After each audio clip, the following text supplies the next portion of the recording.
Saludos a todos. Hoy vamos a hablar de un efímero país que pudo cambiar la historia guatemalteca definitivamente. Hoy vamos a hablar de Los Altos, un efímero país, como había dicho antes, que se ubicó específicamente en el occidente de Guatemala.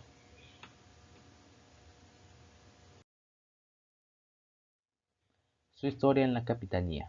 Primero nos tendremos que enfocar hacia la época colonial, en la cual Centroamérica estaba dominada por la Capitanía General de Guatemala, o sea, de España, y de los criollos del occidente de Guatemala querían más autonomía, pero justo Centroamérica se intentó independizar de Españita, lo cual imposibilitó la autonomía. Nos tendremos que remontar un tiempo después, más en específico después de que Centroamérica abandonara el Imperio Mexicano de Iturbide, y así llegamos a su historia en la República.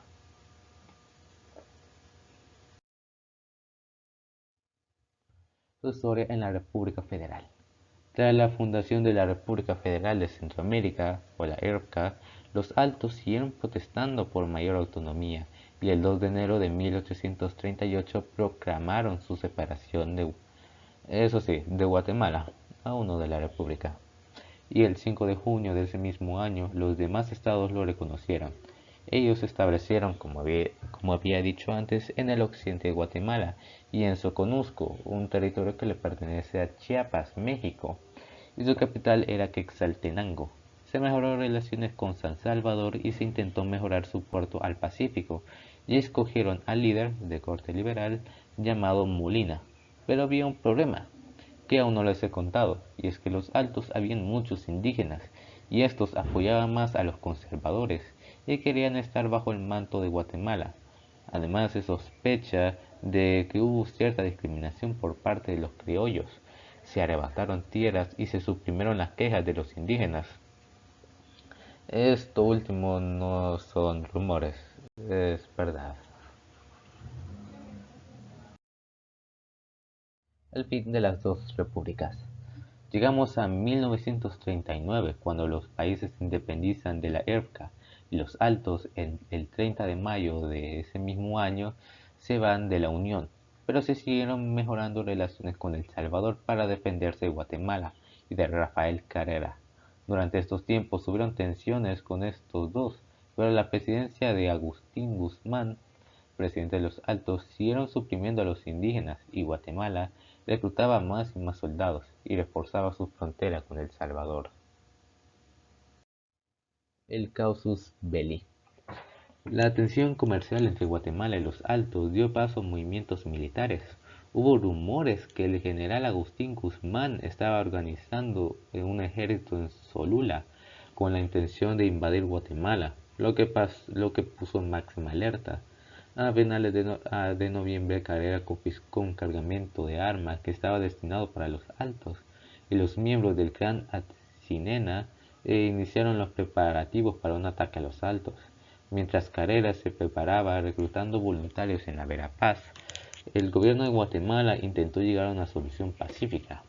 Recordemos a que Rafael Carrera aún no era presidente de Guatemala. De hecho, tras el hallazgo de los Altos, sí, se convirtió en presidente.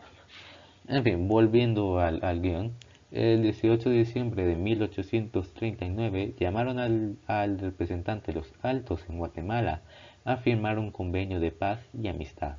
El tratado garantizaba la paz, pero con la condición de que los Altos tenían que devolver a Guatemala las armas.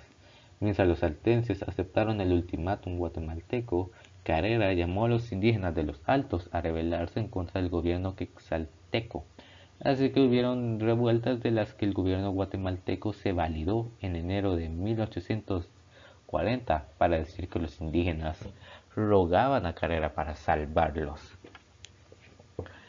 El gobierno de los Altos envió un emisario a Morazán, pero fue interceptado por las fuerzas de Carrera. Entonces, el 22 de enero, el general Agustín Guzmán declaró la guerra a Guatemala.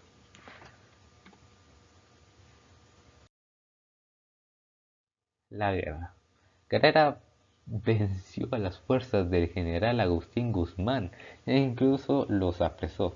y el gobierno quetzalteco colapsó, pues aparte de las derrotas militares, los pobladores indígenas abrazaron la causa conservadora de inmediato.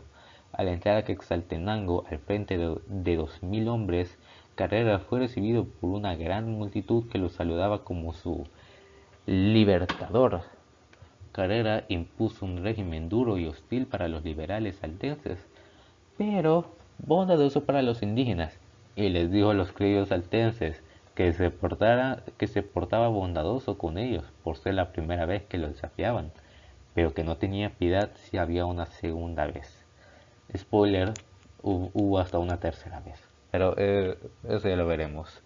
El general Guzmán fue enviado a la capital de Guatemala, en donde fue exhibido como trofeo de guerra durante un desfile triunfal el 17 de febrero de 1840. El papel de Morazán. Algo que no conté es que El Salvador estaba gobernado por Francisco Morazán. Ah, exacto, el mismísimo Morazán. Y este, al enterarse del ataque de los Altos, recordemos que la comunicación antes era catastrófica, o sea, por eso se tardaron un poquito antes, se enteraron, perdón, y mandó un contingente de 1500 hombres a la invasión de Guatemala. Morazán entró a la ciudad sin casi ninguna resistencia. Carrera fingió abandonar el país y armó un ejército de unos 400.000 hombres en las montañas de Aceituna. La capital cayó rápidamente y Guzmán fue liberado, pero Carrera, aprovechando la confianza de los enemigos para realizar un contraataque en el Parque Central, la batalla se caracterizó por la victoria de Carrera y el fin de Morazán, quien aprovechando, escapó del país y luego fue exiliado a Perú. Los soldados salvadoreños fueron fusilados y Carrera buscó a Morazán para matarlo. Esta invasión se caracterizó por el odio mutuo de ambos bandos y las atrocidades ocurridas. Se podría decir que ningún personaje se salva de cometer crímenes de guerra, de cometer crímenes en la historia, ni siquiera Morazán. ¿Alguien conoce los Altos? Después de que Guzmán haya sido liberado por Morazán, llegó con la noticia de que podían ser independientes otra vez, pero tras su derrota y la llegada de los soldados de Carrera, muchos criollos huyeron y otros fueron atrapados, tanto por Carrera como por los indígenas. Estos últimos fueron fusilados y muchos piensan que se trató de una masacre perpetrada por Carrera, y finalmente el estado de los Altos desapareció. Entre comillas. Otra vez la misma historia. En 1848 la situación de Guatemala era caótica y los liberales lograron que Rafael Carrera dejara el gobierno. El 26 de agosto, los quetzaltecos, con el apoyo del presidente de El Salvador, Doroteo, proclamaron una vez más su independencia de Guatemala con Agustín Guzmán como presidente interino, y el 5 de septiembre eligieron un gobierno interino dirigido por Fernando Antonio Martínez.